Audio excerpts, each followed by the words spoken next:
Hey, what's up, guys? Welcome back to the Mic Check Podcast. This is T-Word, the People's Champ. Thanks for tapping in. Today, we're going to talk about Memphis Grizzlies guard Ja Morant and his recent suspension for some situations that he had going on in a nightclub not long ago in Colorado. So before we get into the video, don't forget to like, comment, and subscribe. We appreciate the feedback. We're well over 300 subs, and we really appreciate you guys tapping in and enjoying the content. We promise to deliver more. So Ja Morant was recently suspended for 8 games by the NBA because of an incident that occurred in a club in Colorado when him and his team was up there playing against the Denver Nuggets. So there's a video out that shows Ja Morant actually waving a weapon around in the club, and everybody was kind of up in arms trying to figure out, well, number one, why does he have a gun in the club? And two, how did he get the gun to Colorado? So pending investigation, the local police decided that everything was inconclusive. They couldn't conclude that he had the gun prior to that moment.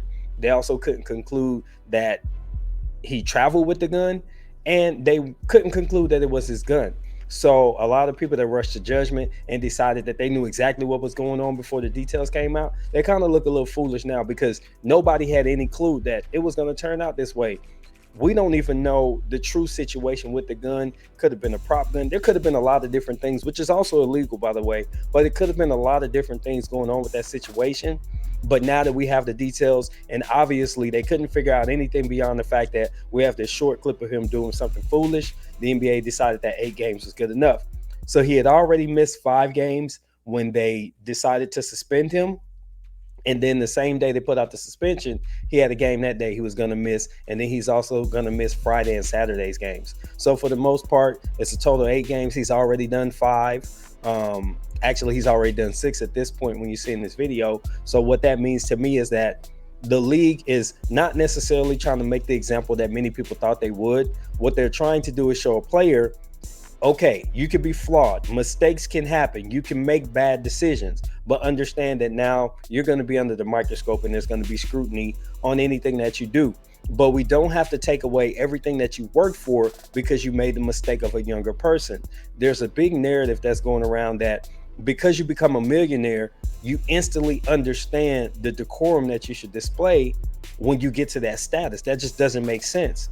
Even if he came from a very good upbringing, it seems like, he had a stable home, and it has nothing to do with whether or not both his parents were there. He had a stable home in terms of they helped him get to the level he's at. A lot of times you don't have that type of support.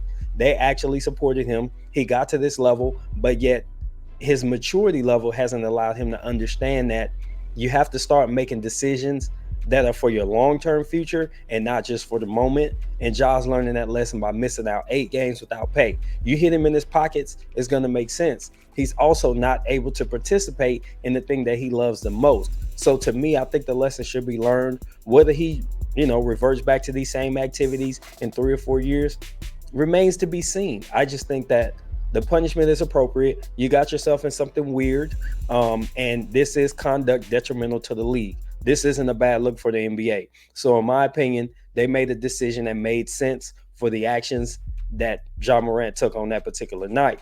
We'd love to get you guys' thoughts. This has been T-Word for the Mic Check Podcast. Until the next time, I'm out. Peace.